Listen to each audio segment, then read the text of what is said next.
Wish you a very good morning everyone. Welcome to IAS point. This is Deepali और आज का हमारा topic क्या है? विद्युत क्षेत्र की चुनौतियां, है ना। आज हम इसे कंप्लीट करने वाले हैं कि हमारा जो विद्युत क्षेत्रक है यानी विद्युत का जो क्षेत्र है उसके सामने कौन कौन सी चुनौतियां हैं, है ना। तो शुरू करते हैं। विद्युत पावर स्टेशनों द्वारा जनित बिजली का पूरा उपभोक्ता नहीं करते, उसके एक अंश का उपभोग पावर स्टेशन के सहायक इकाइयों द्वारा किया जाता है। बिजली के संप्रेषण में भी उसका एक हिस्सा खत्म हो जाता है। शेष बिजली हम अपने घरों, ऑफिसों और कारखानों में प्राप्त करते हैं। मतलब क्या होता है कि हमारे जो पावर स्टेशन है बिजली का पूरा उपभोक्ता नहीं करते हैं ना, उसके कुछ अंश क्या होता है पावर स्टेशन के सहायक इकाइयों द्वारा किया जाता है, उसके कुछ अंश का उपभोग, है ना। और बाकी जो बिजली का ट्रांसमिशन होता है उसमें बिजली खर्च हो जाती है, उसका बिजली का एक हिस्सा उसमें खर्च हो जाता है ना। और बाकी बची हुई जो बिजली होती है उसे हम अपने ऑफिस और कारखानों में उसका हम यूज़ करते हैं। आगे, भारत के बिजली क्षेत्र के समक्ष आज कई प्रकार की चुनौतियां। अब हमारे भारत के बिजली क्षेत्र के समक्ष कई प्रकार की चुनौतियां हैं, उन्हें हम लाइन से पढ़ेंगे। तो पहली क्या है? भारत की वर्तमान बिजली उत्पादन क्षमता 7% की प्रतिवर्ष आर्थिक क्षमता अभिवृद्धि के लिए पर्याप्त नहीं है। 2000 से 2012 के बीच में बिजली की बढ़ती मांग को पूरा करने के लिए भारत को 1 लाख मेगावाट बिजली उत्पादन करने की नई क्षमता की आवश्यकता होती है। वर्तमान में भारत प्रतिवर्ष मात्र 20,000 मेगावाट नई क्षमता जोड़ पाता है। यहाँ तक कि स्थापित क्षमता का भी अल्प उपयोग होता है क्योंकि बिजली घर उचित तरीके से नहीं चल रहे। अब क्या होता है, भारत के बिजली क्षेत्र के समक्ष हमने चुनौतियां देखी। तो पहली कौन सी हमारी? ये वाली, ठीक है। भारत की वर्तमान बिजली उत्पादन क्षमता कितनी होती है? 7% प्रतिवर्ष होती है, ठीक है, जो कि आर्थिक अभिवृद्धि के लिए पर्याप्त नहीं है।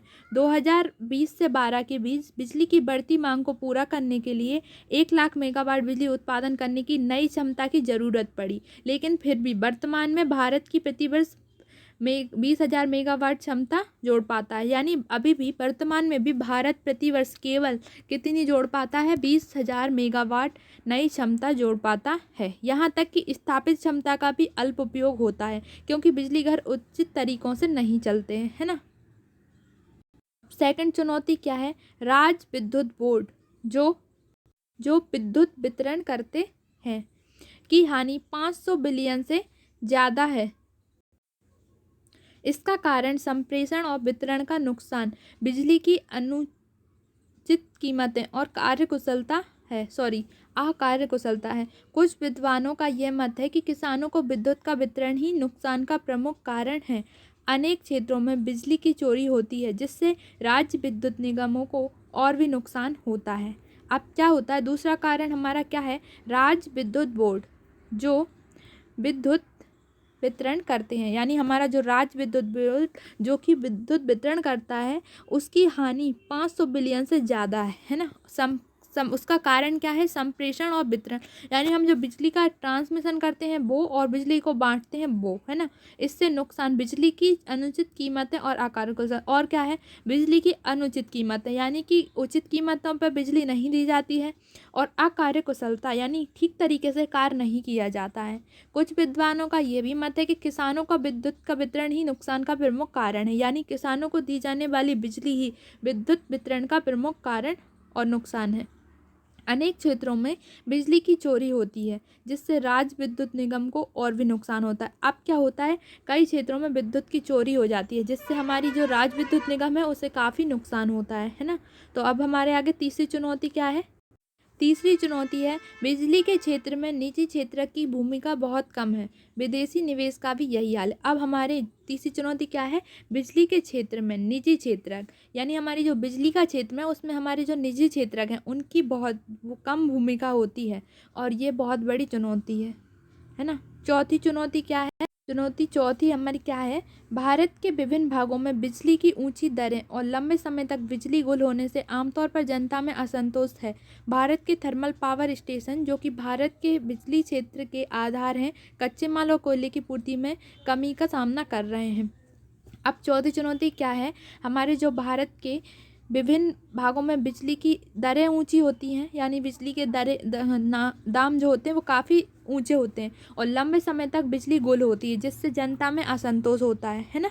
भारत के थर्मल पावर और स्टेशन जो कि क्या है, बिजली क्षेत्र के आधार हैं। बिजली क्षेत्र के आधार क्या होंगे, हमारे भारत के थर्मल पावर और स्टेशन। उनमें काफ़ी समय से कच्चे माल और कोयले की पूर्ति में कमी आ रही है, कमी का सामना कर रहे हैं। क्यों कर रहे हैं? क्योंकि कच्चे माल और कोयला एक मतलब हमें आसानी से नहीं मिलते हैं। उनके भंडार पहले से हुए थे, अब जितना ज़्यादा हम उनका यूज़ कर रहे हैं वो उतने ही कम होते जा रहे हैं, और धीरे धीरे ये कमी बढ़ती ही जा रही है। इस प्रकार निरंतर आर्थिक विकास और जनसंख्या वृद्धि से भारत में ऊर्जा की मांग में तीव्र वृद्धि हो रही है। यह मांग वर्तमान में उत्पन्न की जा रही ऊर्जा से बहुत अधिक है। अधिक सार्वजनिक निवेश, बेहतर अनुसंधान व विकास के उपाय, तकनीकी खोज और ऊर्जा के पुनर्नवीनीकृत स्रोत से बिजली की अतिरिक्त पूर्ति सुनिश्चित की जा सकती है। अतिरिक्त क्षमता वाले पावर क्षेत्र निवेश के बावजूद सरकार पावर क्षेत्र के निजीकरण के लिए सहमत हुई है, और खासकर वितरण के मामले में देखें बॉक्स 8.2 तथा उच्च कीमतों पर विद्युत आपूर्ति की स्वीकृति दी, जिसका कुछ खास वर्गों पर बहुत बुरा असर पड़ा। देखें बॉक्स 3.3। क्या आप सहमत हैं कि ये एक सही नीति है? अब इस प्रकार निरंतर आर्थिक विकास और जनसंख्या वृद्धि से भारत में ऊर्जा की मांग में तीव्र वृद्धि हो रही, मतलब निरंतर आर्थिक विकास यानी जो हमारा आर्थिक विकास हो रहा है वो, और जनसंख्या की वृद्धि से भारत में ऊर्जा की मांग में तीव्र वृद्धि हो रही है। यानी ऊर्जा यानी एनर्जी और ऊर्जा का मुख्य स्रोत बिजली, इन सब की मांग यानी ज़्यादा से ज़्यादा की जा रही है, क्योंकि जनसंख्या वृद्धि काफ़ी ज़्यादा हो रही है। यह मांग वर्तमान में उत्पन्न की जा रही ऊर्जा से बहुत अधिक है। यानी अभी हम वर्तमान में जितनी ऊर्जा को हम उत्पन्न कर रहे हैं, हम एनर्जी का जितना एनर्जी बनाने में जितनी मेहनत कर रहे हैं, हमें एनर्जी जितनी मिलती है बन जाती है, लेकिन उससे ज़्यादा उसकी मांग की जा रही है ना। आर्थिक सार्वजनिक निवेश यानी हम जो अधिक सार्वजनिक निवेश यानी हम जो ज़्यादा से ज़्यादा सार्वजनिक निवेश करते हैं, बेहतर अनुसंधान व विकास के उपाय, तकनीकी खोज, ऊर्जा के पुनर्नवीनीकृत स्रोत से बिजली की अतिरिक्त पूर्ति सुनिश्चित की जा रही है। लेकिन फिर भी अधिक सार्वजनिक निवेश, बेहतर अनुसंधान, विकास के उपाय, इन सब से हम क्या कर रहे हैं, ऊर्जा की अतिरिक्त पूर्ति सुनिश्चित करने की कोशिश कर रहे हैं, है ना। अतिरिक्त क्षमता वाले पावर क्षेत्रक में यानी हम क्या करते हैं, जो अतिरिक्त क्षमता वाले पावर क्षेत्रक होते हैं उनमें निवेश के बावजूद सरकार पावर क्षेत्रक के निजीकरण के लिए सहमत हुई है ना। निवेश के बावजूद सरकार पावर क्षेत्रक के निजीकरण के लिए सहमत हुई, और खासकर वितरण के मामले में देखें, और अगर वितरण के मामले में देखना है तो हम देखेंगे 8.2, और हम उसे उच्च कीमतों पर विद्युत आपूर्ति की स्वीकृति दी, जिसका कुछ खास वर्गों पर बहुत बुरा असर पड़ा। ये हम 3.3 में देखेंगे। तो हम सबसे पहले 8.2 देखते हैं, उसमें कुछ खास बात की है, और उससे पहले हमने 8.1 भी नहीं देखा है, हम उसे भी पढ़ेंगे, है ना। क्योंकि इन बॉक्स में इम्पॉर्टेंट चीज़ दी होती है जो कि बाद में टॉपिक बनकर आती हैं, और इनसे OT भी बन जाते हैं कई सारे। तो हम इन बॉक्स की बातों को अच्छे से पढ़ेंगे। लेकिन इससे पहले अगर आपको कहीं भी किसी भी टॉपिक की कोई भी बात समझ में नहीं आ सकती है, अगर आपको नहीं आ पा रही है समझ में, या मुझे समझाने में मैं कहीं कमज़ोर हो रही हूँ, तो आप मुझे कमेंट में बता सकते हैं, मैं आपको डबल से समझाऊंगी वही चीज़। लेकिन आप क्लियर करना कि आपको समझ में आ रही है चीज़ या नहीं आ रही है। तो मुझे पता कैसे चलेगा आपको समझ आ रहा है या नहीं आ रहा, तो आप कमेंट में मुझे बता देना। 8.1 देख लेते हैं। 8.1 में क्या दिया है, लीक से हटकर, है ना। इसे हम पढ़ लेते हैं पहले पूरा। ठाणे शहर की एक पूर्णतया नई छवि उभर रही है, जो पर्यावरण मित्र के रूप में है। सौर ऊर्जा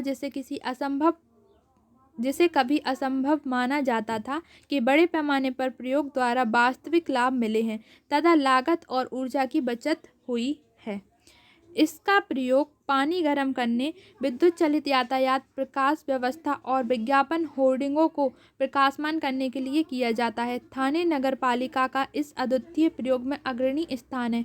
शहर की सभी नई इमारतों के लिए सौर जल तापन पद्धति को स्थापित करना अनिवार्य कर दिया गया है। ये लाइन कहाँ से ली गई है? आउटलुक 1 अगस्त 2005 में कॉलम मेकिंग अ डिफरेंस में प्रकाशित है। ठीक है, मेकिंग अ डिफरेंस में। क्या आप गैर परंपरागत ऊर्जा के प्रयोग का ऐसा कोई अन्य उदाहरण दे सकते हैं? अब हमें इस पूरे बॉक्स में काय के बारे में बताया है? ऊर्जा के परंपरागत उदाहरण को दिया है हमें, ताकि हम उसे अच्छी तरीके से समझ सकें, है ना। ठाणे शहर में क्या बात सामने आई है? वो लोग क्या कर रहे हैं? पर्यावरणीय मित्र के रूप में सौर ऊर्जा, जिसे कभी असंभव माना जाता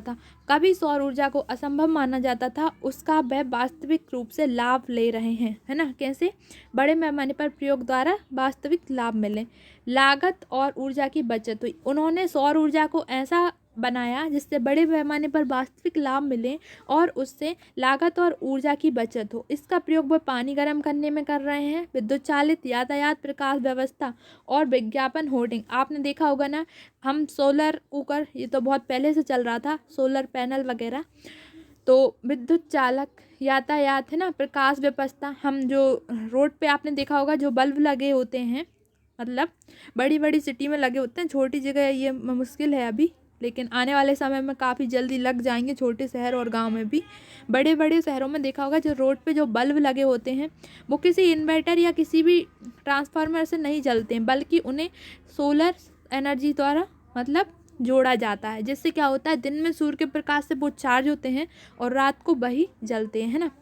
वैसे ही विज्ञापन होर्डिंग, आपने देखा होगा शहरों में जो बड़ी बड़ी चीज़ या एक्टर्स के या स्टार्स के जो विज्ञापन लगे होते हैं, या किसी कंपनी का हमें एडवर्टाइज देना है, उन सब में क्या होता है कि वो चमकते हुए दिखते हैं हमको, रात के टाइम भी वो हमें चमकते हुए दिखते हैं, क्योंकि उनमें भी सोलर एनर्जी का यूज़ किया जाता है ना। ठाणे नगर पालिका का इस अद्वितीय प्रयोग में अग्रणी स्थान है। ठाणे नगर पालिका में हर चीज़ सोलर एनर्जी से बनाई गई होगी, इसलिए उनका अग्रणी स्थान है। शहर की सभी नई इमारतों के लिए सौर जल तापन पद्धति को स्थापित करना अनिवार्य कर दिया गया, यानी शहर की सभी नई इमारतों के लिए सौर जल तापन पद्धति को जरूरी कर दिया गया है ना। तो ये काय का उदाहरण दिया है हमें सौर ऊर्जा के जरिए, ऊर्जा के गैर पारंपरिक स्रोत का। ठीक है, क्या आप ऐसा कोई उदाहरण दे सकते हैं? अगर दे सकते हैं तो आप मुझे बताना कमेंट बॉक्स में। अगर आपके माइंड में ऐसा कोई एग्जाम्पल है तो आप मुझे कमेंट बॉक्स में ज़रूर बता सकते हैं, है ना, हम उस पर और सर्च करेंगे। अब नेक्स्ट हमारा क्या है, 8.2 बॉक्स, है ना। तो इसमें क्या दिया है, विद्युत वितरण दिल्ली के संदर्भ में, है ना, यानी हमारा जो विद्युत का वितरण है वो दिल्ली के संदर्भ में। हम पहले इसको रीड करते हैं अच्छे से। स्वतंत्रता के पश्चात राजधानी में विद्युत प्रबंधन में 4 बार परिवर्तन हुआ। 1951 में दिल्ली राज्य विद्युत बोर्ड की स्थापना हुई। 1958 में दिल्ली विद्युत आपूर्ति निगम DESU बना। 1957 में प्रबंध व्यवस्था में तीसरा परिवर्तन हुआ और दिल्ली विद्युत बोर्ड DVB बना। अब विद्युत वितरण का कार्य निजी क्षेत्र की 2 अग्रणी कंपनियां रिलायंस एनर्जी लिमिटेड BSES, राजधानी पावर लिमिटेड और BSES यमुना पावर लिमिटेड तथा टाटा पावर लिमिटेड NDPL कर रही हैं। ये दिल्ली में लगभग 28 लाख उपभोक्ता को विद्युत पूर्ति करती हैं। बिजली की दर और अन्य विनियामक मुद्दों की देखरेख दिल्ली विद्युत विनियमन आयोग करता है, यानी बिजली की दर और अन्य विनियामक मुद्दों की देखरेख दिल्ली विद्युत विनियमन आयोग करता है। यह आशा थी कि विद्युत वितरण में अधिक सुधार होगा और उपभोक्ताओं को कई रूपों से लाभ मिलेगा, लेकिन अनुभव बताता है कि परिणाम असंतोषजनक है। आज की लेक्चर में मुझसे काफ़ी मिस्टेक हुई है, बिकॉज़ हेल्थ इश्यूज़ है, तो मैं काफ़ी अच्छे तरीके से नहीं कर पा रही हूँ, तो थोड़ा सा आप लोग मैनेज कर लीजिएगा। आज इस टॉपिक में से सारे इम्पॉर्टेंट क्वेश्चन आने वाले हैं, क्योंकि इसमें बहुत सी कंपनीज का फुल फॉर्म बताया है ना। तो इसे आप अच्छे से समझ लीजिए, क्योंकि इससे आप नोट भी कर लेना, इससे निकली हुई जो बातें रहेंगी उन्हें नोट कर लेना अलग से, और इन सब के नेम्स को भी अच्छे से नोट कर लेना, क्योंकि इसमें से काफ़ी क्वेश्चंस बन जाएंगे, है ना। तो स्वतंत्रता के पश्चात राजधानी में विद्युत प्रबंधन में 4 बार परिवर्तन हुआ, यानी स्वतंत्रता के बाद राजधानी में विद्युत प्रबंधन में 4 बार परिवर्तन हुआ। 1951, इस चीज़ को नोट कर लेना, 1951 में दिल्ली राज्य विद्युत बोर्ड की स्थापना हुई। दिल्ली राज्य विद्युत बोर्ड की स्थापना कब हुई? 1951। इस बात को अच्छे से नोट कर लेना, ठीक है, इम्पॉर्टेंट पॉइंट है। 1958 में दिल्ली विद्युत आपूर्ति निगम DESU बना। अब ये भी इम्पॉर्टेंट पॉइंट है, इसे भी नोट कर लेना, सेकंड पॉइंट यही इम्पॉर्टेंट है। 1958 में दिल्ली विद्युत बोर्ड आपूर्ति निगम की स्थापना हुई, DESU, है ना। नेक्स्ट ये भी पॉइंट है। 1957 में प्रबंध व्यवस्था में तीसरा परिवर्तन हुआ और दिल्ली विद्युत बोर्ड DVB बना। यानी तीसरा पॉइंट क्या है? दिल्ली विद्युत बोर्ड DVB 1957 में बना, इसको भी नोट करिएगा आप। अब विद्युत वितरण का कार्य निजी क्षेत्र की 2 अग्रणी कंपनियां रिलायंस और एनर्जी लिमिटेड BSES, राजधानी पावर लिमिटेड BSES, है ना, और यमुना पावर लिमिटेड तथा टाटा पावर लिमिटेड NDPL कर रही हैं, है ना। इस टॉपिक में ये सारी बातें, इतनी सारी बातें जो दी हुई है ना, ये सारी नोट करने के लायक है, मतलब अपने नोट्स में ऐड कर लीजिएगा इन्हें, और सारी बातें इम्पॉर्टेंट है ना, तो इनको अच्छे से नोट कर लेना। ये दिल्ली में 28 लाख उपभोक्ता को विद्युत पूर्ति करती है ना। ये दिल्ली में कितने लोग उपभोक्ता को विद्युत पूर्ति करते हैं? 28 लाख। बिजली की दर और अन्य विनियामक मुद्दे की देख रेख दिल्ली विद्युत विनियमन आयोग करता है। यानी बिजली की दर और अन्य विनियामक मुद्दे की देखरेख कौन करता है? दिल्ली विद्युत विनियमन, ठीक है। यह आशा थी कि विद्युत वितरण में अधिक सुधार होगा और उपभोक्ताओं की कई रूपों में लाभ मिलेगा, लेकिन अनुभव बताता है कि परिणाम असंतोषजनक है ना। क्या होता है कि आशा की गई थी कि विद्युत वितरण में अधिक सुधार होगा और उपभोक्ताओं को कई रूपों से लाभ मिलेगा, लेकिन ये परिणाम इसका कैसा रहा? ठीक नहीं रहा, असंतोषजनक रहा, यानी कि पूरी तरीके से संतुष्ट नहीं थे लोग, है ना। नेक्स्ट टॉपिक क्या है? 8.3, नेक्स्ट बॉक्स में 8.3 में क्या दिया है? ऊर्जा बचत कॉम्पैक्ट फ्लोरोसेंट लैंप के विषय का संवर्धन, यानी जो कॉम्पैक्ट फ्लोरोसेंट लैंप है उसके विषय का संवर्धन, यानी उसका यूज़ बताया है और उसके बारे में। ऊर्जा कार्यकुशलता ब्यूरो के अनुसार, है ना, जो ऊर्जा की कार्यकुशलता का ब्यूरो होता है उसके अनुसार कॉम्पैक्ट फ्लोरोसेंट लैंप सामान्य बल्ब की अपेक्षा 80% कम बिजली की खपत करते हैं। इंडो एशियन नामक कॉम्पैक्ट फ्लोरोसेंट लैंप के निर्माता का कहना है कि 10 लाख 100 वाट बल्ब की 20 वाट की कॉम्पैक्ट फ्लोरोसेंट लैंप का प्रयोग करने से बिजली उत्पादन में 80 मेगावाट की बचत हो सकती है। बचत की यह राशि 400 करोड़ रुपए है। यानी अगर हम नॉर्मल बल्ब की जगह कॉम्पैक्ट फ्लोरोसेंट लैंप वाले बल्ब का यूज़ करते हैं तो कम से कम 10 लाख 100 वाट बल्ब की 20 वाट की कॉम्पैक्ट फ्लोरोसेंट लैंप का प्रयोग करने से बिजली उत्पादन में 80 मेगावाट की बचत होगी, जिससे क्या होगा? 40 करोड़ राशि जो है वो सेव हो जाएगी। यानी 400 करोड़, सॉरी 40 नहीं 400 करोड़ जो मतलब राशि है, जो पैसे हैं वो सेव हो जाएंगे, है ना। ये कहाँ से लिए गई? ये नरेश मिनोचा की use common sense to solve power crisis Tehelka का 1 अक्टूबर 2005 से ली गई है।